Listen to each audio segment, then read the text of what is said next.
শুরুটা দেখে বুঝতেই পেরেছেন যে আজকে আমি চলে এসেছি কোনো মন্দিরে পুজো দিতে। হ্যাঁ, আমি চলে এসেছি কালীঘাট মন্দির। যেটা নবরূপে সজ্জিত হয়েছে। স্কাই ওয়াকের কাজ এখনো শেষ হয়ে ওঠেনি। তো তার আগেই পৌষ মাসের অমাবস্যায় চলে এসেছি আজকে কালীঘাটে পুজো দিতে। ভিডিওটা পুরোটা দেখুন, অবশ্যই ভালো লাগবে। দেখে নিন স্কাই ওয়াকের কাজও কতদূর হয়েছে আর মন্দিরের ভেতরে ডেকোরেশন। সব মিলিয়ে কালীঘাট এখন অন্য রূপে, যেটা আগের কালীঘাটের সাথে আর চেনা যাবে না। Stay tune on explore with Suman. আজকের ভিডিও কালীঘাটের ওপর। সো আমি আজকে চলে এসেছি কালীঘাটে। আজকে পৌষ মাসের অমাবস্যা। তো সোমবার পড়েছে 30শে ডিসেম্বর। তো জাস্ট মেট্রোতে উঠলাম আর যতীন দাস পার্ক থেকে নেমে ওয়াকিং মিনিটস 5, তো 5 মিনিট হাঁটলেই কালীঘাট মন্দির। সো মেট্রোতেই চলে এলাম।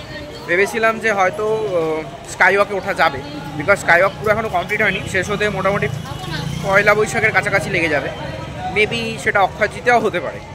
তো এসে যেটা দেখলাম যে এখনও ওঠাও যাচ্ছে না, কিছুই হচ্ছে না। 15% মতো কাজ বাকি আছে। ভিড় আছে মোটামুটি মন্দিরে যাওয়ার রাস্তাতে। ওই স্কাই ওয়াকের তলায় যেরকম দোকান হয়েছে এখন হয়তো রয়েছে, পরে দক্ষিণেশ্বরের মতোই ওপরে দোকানগুলো শিফট করে যাবে এবং তলাটা খালি হয়ে যাবে। এটা একটা জাংশন পয়েন্ট মতো রয়েছে। এটা ওই যেটা কালীঘাট পুলিশ স্টেশন ছিল, সেই কালীঘাট পুলিশ স্টেশনের একটা দিক দিয়ে এসছে, মানে অনেকগুলো পয়েন্ট আছে, সেই পয়েন্ট থেকে আসা যাবে, দিয়ে এসে স্কাই ওয়াক হয়ে যাওয়া যাবে। এই স্কাই ওয়াকটা অনেকটাই চওড়া, মানে যতটা রাস্তা চওড়া ততটাই। স্কাই ওয়াক বানাতে প্রায় কম করে 3 থেকে 3.5 বছর টাইম লেগে গেল। প্রায় লকডাউনের টাইম থেকে শুরু হয়েছিল এর তৈরির কাজ, এবং রাস্তা যতটা চওড়া ততটা। এখন দোকানগুলো নিচে রয়েছে, পরে এগুলো সব উপরে উঠে যাবে। তো যেটুকু জানতে পারলাম পুলিশের থেকে যে পয়লা বৈশাখের মধ্যেই পুরো কাজ কমপ্লিট হবে। সো ন্যাচারালি তারপর স্কাই ওয়াকের উপর দিয়ে মানুষকে হেঁটে যেতে হবে, আর অনেকক্ষণ দাঁড়াতে হবে না, তলায় গাড়ি স্মুথলি যাতায়াত করতে পারবে।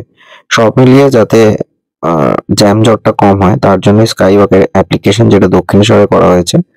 আর অফকোর্স যা ডিজাইন রয়েছে সেটা বেশ অ্যাট্রাকটিভ। রাত্রিবেলায় আসলে লাইটিংটা বেশ ভালোই লাগছে। এখানে দেখতে পেলাম যে স্কাই ওয়াকটা কিন্তু শেষ হয়ে যাচ্ছে অনেকটাই আগে মন্দিরে যাওয়ার। তারপর কিন্তু আপনাকে স্কাই ওয়াক থেকে নেমে মন্দিরের দিকে হেঁটে যেতে হবে। এবার আসি মন্দিরের দিকটায়। মন্দিরের রিনোভেশনের কাজ লাস্ট 3 বছর ধরে চলছিল। যেমন এখানে একটা আলাদা করে ডালা আর্কেড বানানো হয়েছে, ঠিক দক্ষিণেশ্বরের মতোই। যেহেতু এখানে রাস্তা ওপরই সমস্ত দোকানপাট, তো জায়গা কম, ন্যাচারালি সেটাকেই গুছিয়ে করতে হয়েছে। আগে এই মন্দিরে ঢোকার ঠিক বাঁ দিকে পুকুরে যাওয়া যেত, আর তারপরে ভেতরে গলির ভেতরে দোকানগুলো ছিল, সেগুলো দেখলাম এরকম ডালা আর্কেড মতো বানিয়েছে এবং কাউন্টার ওয়াইজ নাম্বারিং দিয়ে পরপর দোকানগুলো রয়েছে। ভেতরে আরো বেশ কিছু দোকান রয়েছে। 25শে ডিসেম্বর উপলক্ষে লাইটিং দিয়ে সাজানো হয়েছিল, ভিড়ও যথেষ্ট ছিল। 30শে ডিসেম্বর পৌষকালীর অমাবস্যা পড়েছিল, সেই জন্য ভিড় যথেষ্ট ছিল। তারপর আমি এই 7:30টার সময় মন্দিরে এসে লাইন দিলাম। এখানে ডালার গেট থেকেই ওজন দরেও মেলা পাওয়া যায় পিস হিসেবে, তবে ওজন দরে নিতে পারলে দামটা অনেকটাই কম পড়ে। নিয়ে লাইনে দাঁড়িয়ে পড়ি এবং আস্তে আস্তে মন্দিরের ভেতরে ঢুকতে শুরু করি। এই যে দেখতে পাচ্ছেন যে মন্দিরের ভেতরটা খুব সুন্দর করে সাজিয়েছে। এটা পুরোটাই আর্কিটেকচারটা এমনভাবে ডিজাইন করা হয়েছে যাতে বেশ আকর্ষণীয় হয়। কালী ঠাকুরের ওপর বিভিন্ন চিত্রনাট্য বা ছোট ছোট করে পটশিল্প হিসেবে দেখানো হয়েছে। আর অবশ্যই এইদিকে যেটা দেখলাম যে এই ঢোকার মুখের গেট এবং লাগোয়া দাঁড়ানোর জন্য একটা শেড করেছে, আর তারপর লাইন দিয়ে আস্তে আস্তে করে উপরে উঠতে হবে।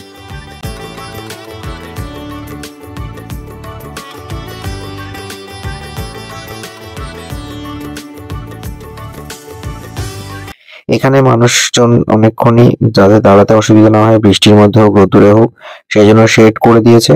আর সামনে যে এই মনসা ঠাকুর এবং পাশে শিব ঠাকুরের মন্দিরটা ছিল, সেগুলো পুরো নতুন করে রিনোভেট করেছে।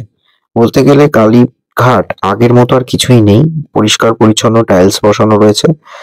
ভেতরে ঢুকে দেখলাম জলের হাত ধোয়ার এবং পানীয় জলের ব্যবস্থাও রয়েছে, এবং মানুষজন বেশ নিয়ম মেনে লাইনে দাঁড়াচ্ছে। পান্ডাদের রাজত্বটা অনেকটাই কমেছে, আমি যেটা বুঝলাম। তবে এটা ঠিক যে রাত্রিবেলায় আসলে পুজো দিতে হলে আপনাকে একটু তাড়াতাড়ি আসতে হবে, নইলে প্রবলেম হবে।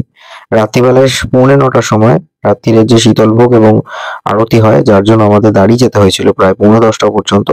দেন মন্দিরের ভেতরে আমরা ঢুকি 10:45টার পর পুজো দিতে। 10:30 পর্যন্ত মন্দির ওপেনিং থাকে। তো তার মধ্যে ওরা পুজো ঠিক নিয়ে নেয় এবং রাতের দিকে আসলে বড় তাড়াহুড়ো হচ্ছে, মানে মন্দির বন্ধের টাইম বলে। এবং আরেকটা জিনিস যেটা দেখতে পেলাম যে অমাবস্যার পুজোর পর 10টার পরে এখানে একটা ভোগ বিতরণ হয়। যারা লোকাল রেসিডেন্ট তারা সবাই জানেন যে 10টার পর নাকি এখানে একটা ভোগ বিতরণ হয়। তবে সেটারও প্রচুর লাইন ছিল, যার জন্য আমি আর দাঁড়াতে পারিনি। অলরেডি মেট্রো বন্ধ হয়ে গেছে, তো উবেরে করে ফিরতে হয়েছিল। মোটের উপর কালীঘাট ভেতরটা এত সুন্দর করে সাজিয়েছে, আলাদা করে একটা ভোগের সেকশনও করেছে এবং লাইটিং এফেক্টস বলুন সবটাই দিনের বেলা আসলে একরকম, রাতের বেলা হচ্ছে আর এক রকম। এবং সব মিলিয়ে দেখতে গেলে এই কালীঘাট জাস্ট দারুণ। ছোট ছোট স্পটলাইট গুলো এমন ভাবে ফেলা হয়েছে এবং ভেতরটা ঘুরে দেখতে গেলে যে শিব ঠাকুরের মন্দিরগুলো রয়েছে বা এই যে দেখতে পাচ্ছেন শিবলিঙ্গ গুলো রয়েছে, এগুলো এত সুন্দর করে সাজিয়েছে, মানে মোহিত হওয়ার মতো যে এই সেই আগের কালীঘাট, সেই 51 পীঠের মধ্যে কি একটি, যেটা কলকাতায় অবস্থিত ছিল, এত পরিষ্কার পরিচ্ছন্ন, জাস্ট আপনাকে আকর্ষণীয় করে তুলবে। তো অবশ্যই ঘুরে যেতে পারেন নবরূপে সজ্জিত এই কালীঘাট। ভিডিওটা কেমন লাগলো অবশ্যই জানাবেন, কমেন্ট বক্সে জানান, সাবস্ক্রাইব করুন চ্যানেলটা। Stay tune on explore with Suman.